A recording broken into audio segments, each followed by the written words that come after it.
और इनकी जो माता थी उनका नाम था बीरबाई, बीरवती आप बोलते ना, तो बीरबाई गुजरात में ऐसे ही बोला जाता है।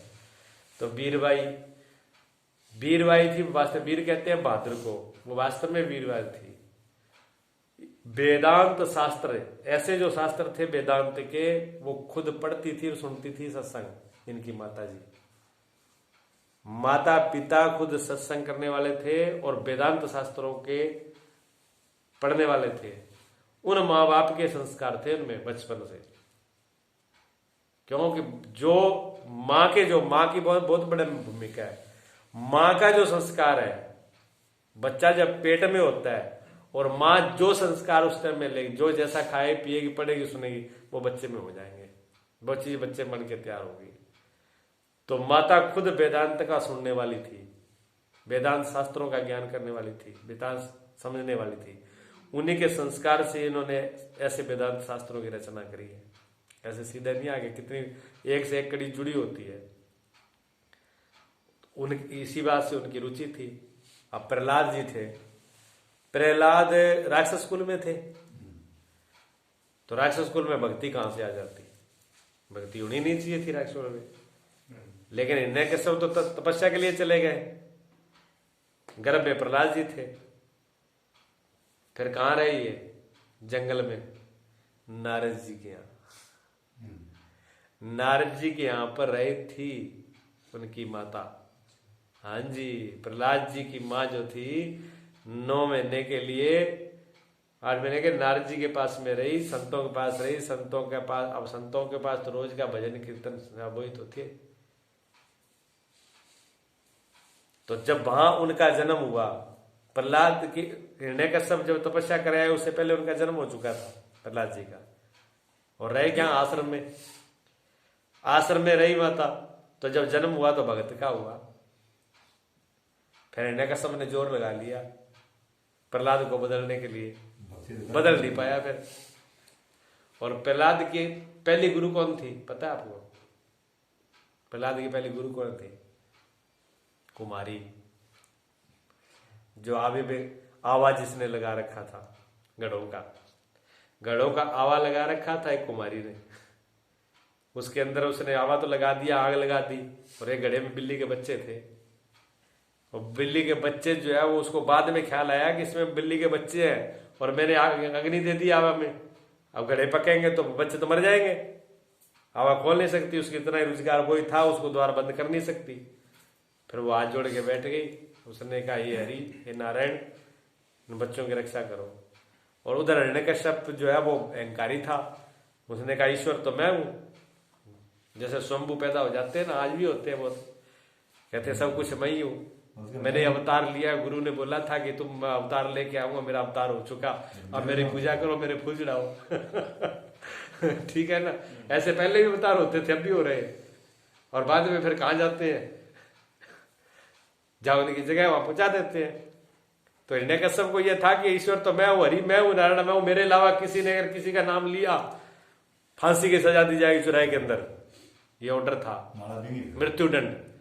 सिर्फ हिरण्यकश्यप मेरी माला फेरो, मेरा जाप करो। अब उन्हीं का बेटा था वो भी बुरा था, राजधानी के अंदर मेरे सब पिताजी की जाप। प्रहलाद ने देखा है कुमारी है जो हरी हरी कर रही है, हे नारायण हे हरि। उन्होंने कहा माता हाँ, किसका नाम ले रही हो? कि हरि का। क्यों? कि इसमें बच्चे हुए, तो आपने मेरे पिताजी की बात नहीं सुनी? उन्होंने कहा बेटा पिताजी से कुछ नहीं होगा। हरि बचा सकता है, इसमें नारायण ही बचा सकता है, और किसी बस की नहीं है। प्रहलाद ने कहा अच्छा देख ले माँ, आवा मेरे सामने खोलना। कब खोलेगी? 7 दिन बाद। 7 दिन बाद मेरे सामने आवा खोलना, अगर बच्चा जिंदा रहे, बच्चा नहीं मरे, तो फिर तो तुम्हारा हरि सही है और तुम सही हो, और नहीं तो तुम फांसी के लिए तैयार हो जाओ। मेरे बाप का उल्लंघन किया तो तुम्हें भी फांसी लगेगी। अब बुढ़िया डबल हो गया काम। पहले तो सिर्फ बच्चों के लिए प्रार्थना कर रही थी, अब अपने लिए भी करनी पड़ेगी। आगे मौत दिख रही है ना। जब ऐसी लगन होनी चाहिए, देखो लगन ऐसी हो। राजा परीक्षित को 7वें दिन मौत दिख रही थी, कल्याण हो गया, भागवत जी का उदय हुआ। मौत जब सामने दिखती हो, अब उसको बिल्कुल सामने मृत्यु दिख रही है। अब बच्चों का केलों का सवाल नहीं, अब अपनी जिंदगी का सवाल है। लगन ऐसी हो जहां मृत्यु और जीवन का सवाल हो। तब काम होता है भी। अगर सत्य को नहीं जाना, अगर आत्मा को नहीं जाना, अगर दृष्टा को नहीं जाना, अगर साक्षी को नहीं जाना, तो निश्चित हम काल में गए, निश्चित हमारा जन्म मरण के 84 के चक्कर में जाएंगे। इसलिए जन्म मरण की फांसी से, पुनरपि जन्म पुनरपि मरणम पुनरपि जठरे सैनम, बार बार जन्म, बार बार मरना, बार बार माँ के गर्भ में उल्टे लटकना, सब बीमारी से छूटने का एक उपाय है कि हम आत्मज्ञान, एक ही है दवाई कि अपने को जान ले। जब तक ये श्वास है, जब तक ये यंत्र है, जब तक ये जीवन है, जब तक, जैसे आपके पास नेट होता है ना, जब तक नेट हो तो मोबाइल में तो सोचते काम कर ले, नेट चला गया तो बात गड़बड़ हो जाएगी। तो नेट के रहते रहते सब काम कर लें। अगर मालूम पड़ जाए कि कल नेट बंद होगा, आज आप बरत लो, तो देखो आज फिर देखो फटाफट शुरुआत हो जाएगी। कल आने से पहले पहले उपयोग कर लोगे। और जिंदगी वाला नेट रोज खत्म हो रहा है, उसकी परवाह नहीं करते, रोज जा रहा है। वो रिचार्ज तो हो जाएगा दोबारा, ये रिचार्ज भी नहीं होता।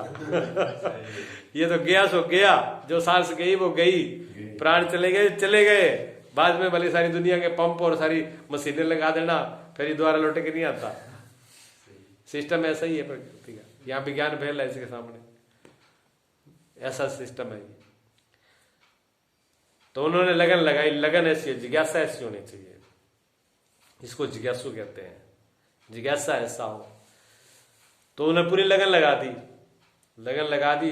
बाबा खोला, बच्चे जिंदा थे, प्रहलाद बच्चा था, निर्मल हृदय था, संतों की कुटिया में पला था, और संस्कार अंदर थे। उन्होंने कहा एक परमात्मा सत्ता के अलावा और कोई सत्य नहीं है। उन्होंने कहा पिताजी एक वही है जो कुछ है, बाकी सब फैल है। पिताजी ने 100 बातें करी, फिर बाद में दंड दिए, धमकाया, टपाया, लालच, लोभ, सब कुछ दिया, लेकिन वो लौटे नहीं। ऐसे जिसको एक बार सत्य की तरफ जो चल पड़ा, कदम रख लिया, सच्ची लगन है, सच्चा विश्वास है, दृढ़, सदगुरु के ऊपर भी ऐसे ही विश्वास होना चाहिए, वो इस रास्ते पे चल पाएगा। सत्य गुरु वेद वाक्य है, जो गुरु ने और वेद ने बोल दिया बिल्कुल सत्य है। दृढ़ विश्वास, श्रद्धा, अविश्वास, ऐसी श्रद्धा, ऐसे विश्वास जो सदगुरु ने बोला दृढ़ हो उसके ऊपर, गुरु की आज्ञा पर दृढ़ हो, डोले नहीं, वो इसमें पार जाता है, रुकता नहीं, उसको कोई रोकने वाला नहीं है। कितने तूफान आए, कितनी आंधी आए, कितने सुख आए, कितने दुख आए, कितने जीवन में ऊंचे नीच आए, वो फिर रुकता थोड़ी है, फिर तो वो चलता रहता है। संदीपनी अभी हम पढ़ रहे थे, जो भगवान कृष्ण के गुरु हुए संदीपनी जी, उज्जैन में आश्रम का देखे, अभी भी जंगल है वहाँ। अब थोड़ा है, पहले उस टाइम में तो बहुत जंगल होगा, जब अभी ऐसा एरिया है। तो हम पीछे दर्शन करके आए थे, उज्जैन में गए तब, तो वहाँ भगवान कृष्ण में पढ़े तो संदीपनी जो थे अपने गुरु के पास रहे। जब गुरु के पास रहे तो गुरुजी तो त्रिकालदर्शी थे, उनको सब पता था अभी मेरा समय जो अब सही नहीं आने वाला, कष्ट में है।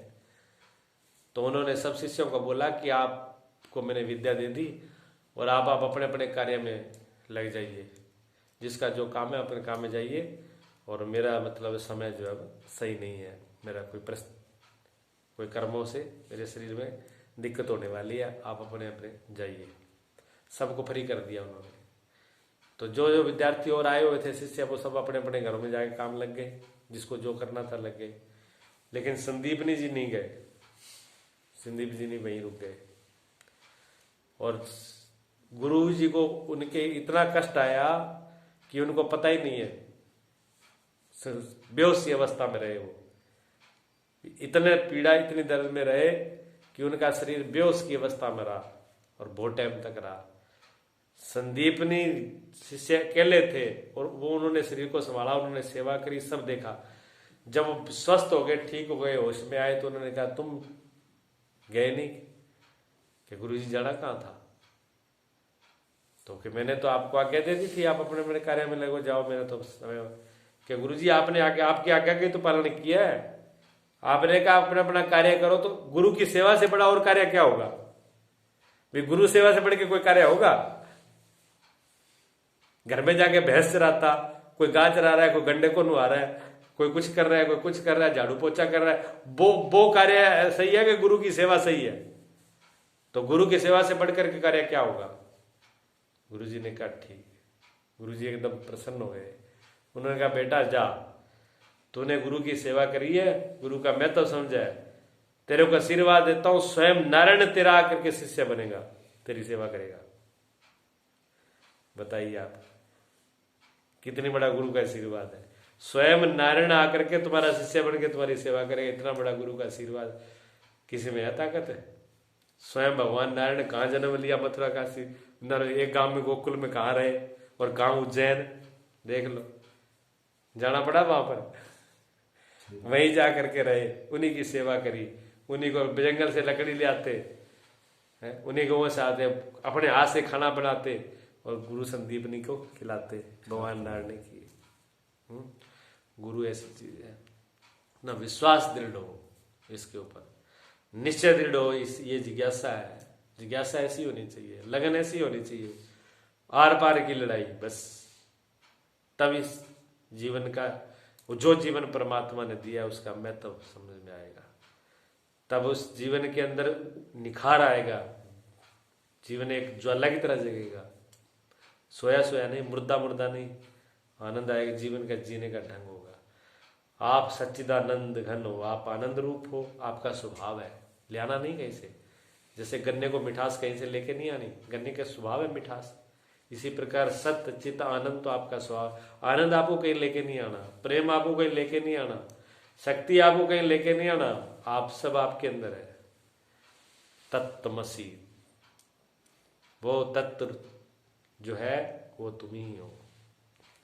अयम आत्मा ब्रह्म, मैं ही आत्मा, ये आत्मा ही ब्रह्म है, यही ज्ञान रूप है, प्रज्ञा के नंबर, प्रज्ञानम ब्रह्म, जो ज्ञान रूप है, जो ब्रह्म रूप है, जो सत्य रूप है, वही तो है ये, कोई दूसरा थोड़ी है कोई। इसी को दृष्टा कहते हैं, इसी को साक्षी कहते हैं, ठीक है ना। तो ऐसा संस्कार होते हैं। देखो माता ने प्रहलाद में ऐसा संस्कार पड़ा, गर्भ के अंदर अभिमन्यु था, देख लो। उत्तरा जब सो रही थी, अर्जुन ने बताया, पूछा तो उत्तरा के गर्भ में थे अभिमन्यु तो, और अर्जुन ने चक्रव्यूह का पूछा अर्जुन से, उत्तरा ने, कि चक्रव्यूह क्या होता है। किसी ने सिर्फ पूरे इतने महाभारत के इतने बड़े योद्धा, इतनी बड़ी सेना, 18 अक्षुणी कितनी सेना होती है, इतनी बड़ी सेना और इतने बड़े योद्धाओं के अंदर सिर्फ जहां तो द्रोणाचार्य जानते थे चक्रव्यूह, जहां पर अर्जुन जानता था, देख लो। दो ही आदमी थे जो युद्ध की कला में चक्रव्यूह की कला आती थी, और किसी को नहीं आती थी। उसको तोड़ना, बनाना और तोड़ना। चक्रव्यूह द्रोणाचार्य ने रच दिया, अर्जुन दूर चले गए, उस दिन चारों पांडव खत्म हो गए, युद्ध उसी दिन खत्म हो जाता। लेकिन पेट में अभिमन्यु ने सुना था माँ के भी चक्रव्यूह कैसे तोड़ा जाता है।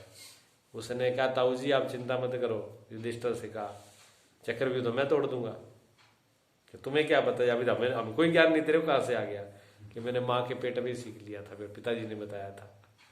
लेकिन मुझे जब तक तोड़ना है तब तक तो माँ जागती रही, सुन रही थी।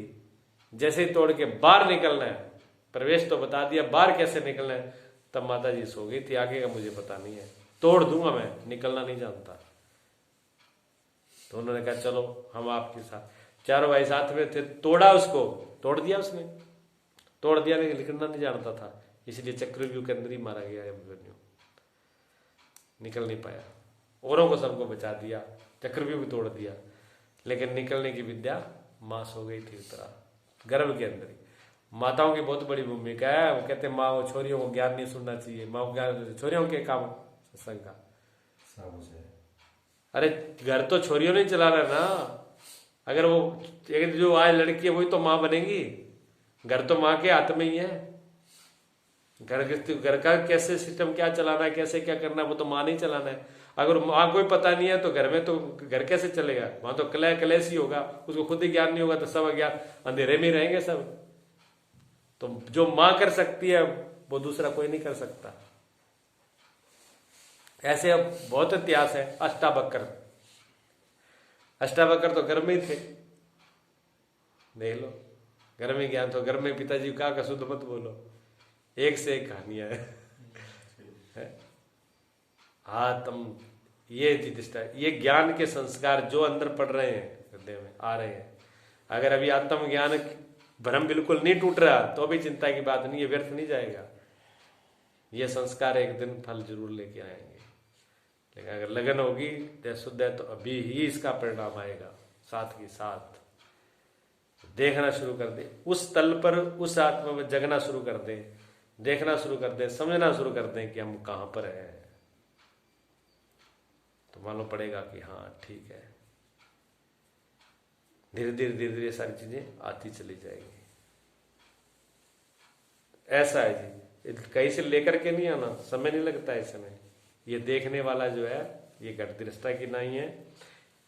इन्होंने 25 तत्वों का स्थूल देह, तीनों देहों का अलग अलग विवाह करना है।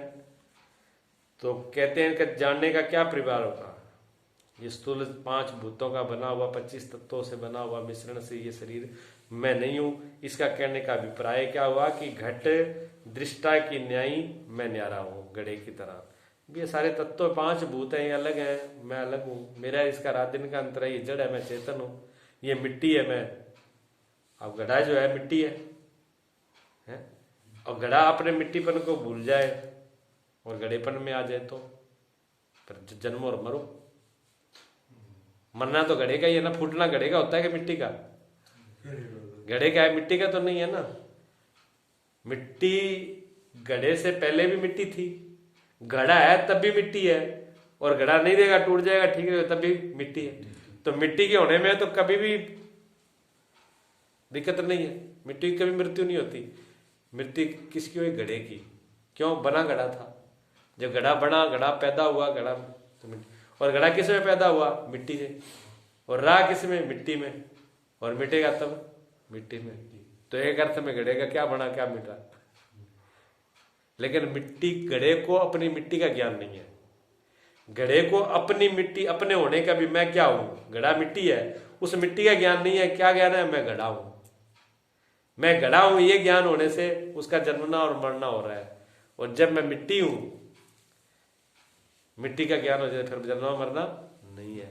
इसी प्रकार इस घड़े को मैं शरीर हूं, ये मैं घट, मैं मन हूं, मैं इंद्रिय, इसको हमने मान लिया ना, मैं ये मान लिया इसलिए जन्म रहे और मर रहे हैं। और जो उस अगर दृष्टा को, साक्षी को जान लिया कि मैं तो इनको देखने वाला हूं, समझने वाला, इसका ज्ञान करने वाला हूं, मैं कहां जन्म में मरने वाला हूं। ये तो शरीर जन्मता है, शरीर मरता है, फिर छूट, बात खत्म हो गई। फिर मरना कहाँ है? फिर तो अमृत आ गया। यही अमृत है, यही देखना है, सच्चा देखना यही है। ऐसा निश्चय करना ये 25 जनों का प्रयोजन है, तत्वों का। ठीक है, 25 तत्वों मैं नहीं और मेरे नहीं है, सो किस रीति से जानना है, कैसे जानना है, अलग अलग बता देंगे। आकाश के 5 तत्व विषय, शोक होवे तब मैं शोक को जानता हूं। अगर शोक हो, दुख हो, पीड़ा हो, जानता हूं मैं। तो सुख और दुख पीड़ा मैं थोड़ी हूं ना, मैं जानने वाला हूं। लेकिन हम क्या करते हैं, हम तो वही हो जाते हैं। शोक आया तो हम शोक ही हो गए, दुख आ गया मैं बड़ा दुखी हूं, तू थोड़ी दुखी है, तू तो दुख को जानने वाला है। लेकिन हमारा ये भ्रम है, ये अज्ञान है। तो शोक को मैं जानता हूं, शोक न हुए तब भी मैं जानता हूं। जब शोक नहीं था तब भी मुझे ज्ञान था। शोक है तो मान लो प्रकाश है तब भी ज्ञान, प्रकाश नहीं है तभी अज्ञान है। तो ज्ञान की अवस्था को भी जानते हो आप। अगर आप कहते हो मुझे अज्ञान जो अज्ञान मान रहे हो बुद्धि में और में अंतःकरण में, तो अज्ञानपने को भी जान रहा है और ज्ञानपने को भी जान रहा है, दोनों को जान रहा है। ये आंखें अंधेरे को भी देखती है, प्रकाश को भी देखती है। तो देखने वाली आंख में थोड़ी फर्क पड़ गया। तो देखने वाला तो अंधेरे को भी देख रहा है, ज्ञान को भी देख रहा है, ज्ञान को भी देख रहा है। जब शोक था तब भी जान रहा है, शोक नहीं था तब भी जान रहा है। इसलिए मैं इसे न्यारा हूं। ये शोक मैं नहीं और शोक मेरा नहीं है, ये शोक आकाश का है। मैं इस शोक का जानने वाला दृष्टा, घट दृष्टा की न्यायी, इससे न्यारा हूं। निश्चित कर लीजिए इसी बात को। ऐसे शोक मैं नहीं और मेरे नहीं, ये जानना है। काम आवे तब भी मैं जानता हूं और काम न हुए तब भी मैं अभाव को भी जानता हूं। किसी भी कार्य की, काम मैंने इच्छा, किसी चीज की इच्छा हो, इच्छा नहीं थी तो भी तब भी आप जान रहे थे। फिर इच्छा पैदा हो गई कि अब तो क्या है कि सर्दी आ गई, रजाई लेके आए, ठीक है। अब रजाई की इच्छा हुई, जब नहीं थी उसको जान रहे थे, फिर रजाई की इच्छा हुई उसको भी जान लिया, फिर आपने रजाई ले आए, ले आने के बाद में इच्छा खत्म हो गई, आपको ज्ञान हुआ है, तीनों चीज का ज्ञान है कि नहीं? तो तीनों का अब जानने वाला अलग है, इच्छा आई, पूरी हुई और विदा हो गई, लेकिन आप तो वैसे ही रहे, आप तो जानते रहे। ऐसे मन के अंदर अनेक कल्पनाएं उठती हैं, सभी कल्पनाओं को आप जान रहे हो। ये काम मैं नहीं हूं, ये काम मेरा नहीं है, ये काम आकाश का है, मैं इस आकाश का जानने वाला दृष्टा, घट दृष्टा की न्यायी, इससे न्यारा हूं। ऐसे काम मैं नहीं हूं और मेरा नहीं है, ये जानना है। फिर आ गया क्रोध, क्रोध हुए तब भी मैं जानता हूं और क्रोध न हुए इसके अभाव को भी। जब क्रोध नहीं होता तब आपको ज्ञान नहीं होता, तब भी ज्ञान होता है, मैं शांत हूं, मेरे को क्रोध नहीं है। और जब क्रोध आएगा तो फिर आप क्रोध से न्यारे नहीं रहते, फिर क्रोध से एक हो जाते हो, फिर आपको होश नहीं रहता, बेहोशी आ जाती है उस टाइम में, बेहोश होती है तो फिर कुछ भी कर डालेंगे। होश रहेगा तो फिर क्रोध भी आपके नियंत्रण में रहेगा। ऐसा नहीं है कि ज्ञानी पुरुष को गुस्से, ज्ञानी पुरुषों को तो गुस्से होते देखा है ना, लेकिन ज्ञानी पुरुष होश में होते हैं, गुस्सा करते हुए उनको पता होता है भी मैं क्या कर रहा हूं। वो जो करते हैं होशपूर्वक करते हैं, उनका गुस्सा भी होशपूर्वक होता है, लेकिन हम तो होश में रहते ही नहीं है, पता ही नहीं। आप तो कहते हैं हमें पता ही नहीं कैसे हो गया, समझ ही नहीं आई, बुद्धि ऐसी हो गई थी, ये बेहोशी है। ऐसा नहीं होना। क्रोध को मैं जानता हूं, क्रोध नहीं हो उसके अभाव को भी जानता है। अभाव, अभाव का मतलब समझ लिया, अभाव कैसे होते हैं? अभाव 4 प्रकार का होता है। अभाव 4 प्रकार का होता है। नाश के अनंतर जो अभाव हुए उसे प्रध्वंसा अभाव कहते हैं। कोई चीज बनी है, उसके बाद उसको नाश कर दें, जैसे घड़ा, घड़े को तोड़ दे, जो ठीक रहे बचे हैं वो क्या है? प्रध्वंसा। भी पहले घड़ा था उसका ध्वंस कर दिया, अब घड़ा तो नहीं ले, ठीक रहे तो है, घड़े का अभाव हो गया पर ठीक रहे पड़े हुए, इसको कहते हैं किसी चीज को, बनेडी को मिटा देना, इसको कहते हैं प्रध्वंसा भाव, ठीक है। 3 काल में जो अभाव हुए अत्यंता भाव, अत्यंता भाव, अत्यंता भाव मतलब है तीनों कालों में वो चीज है ही नहीं, ना पहले थी ना अब आगे होगी, बना मिटाने का तो सवाल ही नहीं है, थी नहीं, उसको कहते हैं अत्यंता भाव, प्रध्वंसा भाव, अत्यंता भाव। और अन्य वस्तु में अन्य वस्तु का भेद, सो अन्य अन्य भाव, अन्य वस्तु में अन्य वस्तु का अभाव, ठीक है। कैसे? जैसे इस कमरे में जो चीज नहीं है उसका